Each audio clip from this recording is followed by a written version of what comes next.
Sud Radio Découverte Tourisme, Stéphane Zeremeta. Bonjour Stéphane. Bonjour Jean-Marie. Directeur éditorial des guides Le Petit Futé. Vous nous proposez une escapade à vélo aujourd'hui. On va se faire une petite traversée en Bretagne, la traversée bretonne. C'est vraiment un tout nouvel itinéraire. Ça va de Nantes au Mont-Saint-Michel. Alors oui, on sait, le Mont-Saint-Michel, c'est en Normandie, mais on va quand même aller jusqu'au Mont-Saint-Michel. Pour les Bretons, ce sera toujours en Bretagne. Pas de polémique. On va découvrir en tout cas ce patrimoine artistique, gastronomique, architectural, mais aussi tout le côté nature qu'on a dans la région. Donc on va découvrir des villes, Saint-Nazaire, La Baule, Guérande, Dinard. Et c'est vrai que c'est une façon aussi de partir en vélo, de voyager de façon durable. Un parcours qui fait 500 km divisé en 5 grandes étapes. Le premier tronçon fait 90 km.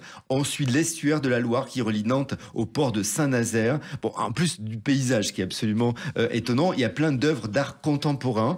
Sur la plage de Saint-Nazaire, par exemple, il y a le pied, le pullover et le système digestif qui sont 3 sculptures monumentales, 7 mètres de hauteur par Daniel Dewar, Grégory Guiquel.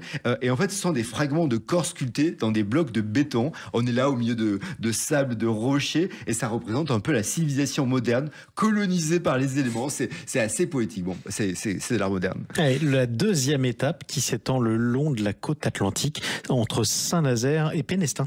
Alors, on force un peu moins, 86 km seulement. Tout doucement. On va passer par la Baule, la baie absolument sublime, les maisons étonnantes aussi. La ville compte pas moins de 6000 villas de styles différents. C'est vraiment un panorama d'un siècle d'architecture balnéaire qui va défiler sous nos yeux. On sera ensuite à Guérande, à la découverte bien sûr des marais salants. On pourra visiter d'ailleurs un producteur de sel de Guérande, on va mieux comprendre un peu ce métier assez étonnant. Et à la fin de l'étape, on va apprécier un bon plat de moules de Bouchot, et autant vous dire que c'est produit localement. Allez, la troisième étape qui nous emmène au centre de la Bretagne, dans la vallée de la Vilaine. On va rejoindre Rennes depuis Pénestin, 154 km. Bon, j'espère que vous avez mangé, vous avez repris des moules la veille.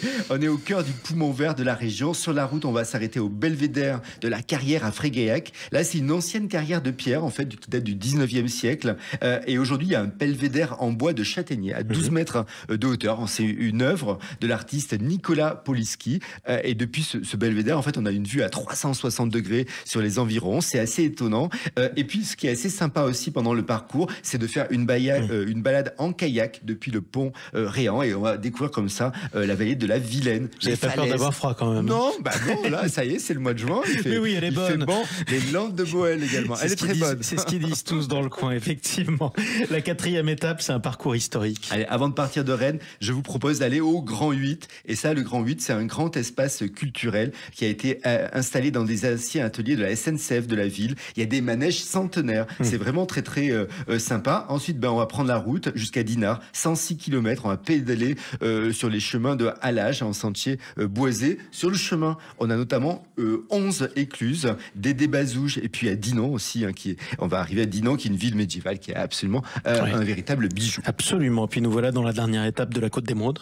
Oui, on a vraiment, c'est un peu des paysages de cartes postales qui se succèdent. La dernière étape, c'est 67 km seulement. Faut dire, on est un peu crevé. On va passer de l'architecture Belle Époque de Dinard à la cité corsaire de Saint-Malo. Puis bien sûr, on va arriver à la baie du Mont-Saint-Michel. C'est au patrimoine mondial de l'UNESCO. C'est vrai que pendant ce trajet, on sera rafraîchi, on peut barboter un peu. Il y a des piscines d'eau de mer à Dinard, à Saint-Malo. En tout cas, c'est une escapade sportive rafraîchissante. On va comme ça découvrir un peu la Bretagne à vélo. Cet été, c'est bien le moment. Exactement, la Bretagne. Vous connaissez le dicton, le Couesnon dans sa folie a mis le mont en Normandie.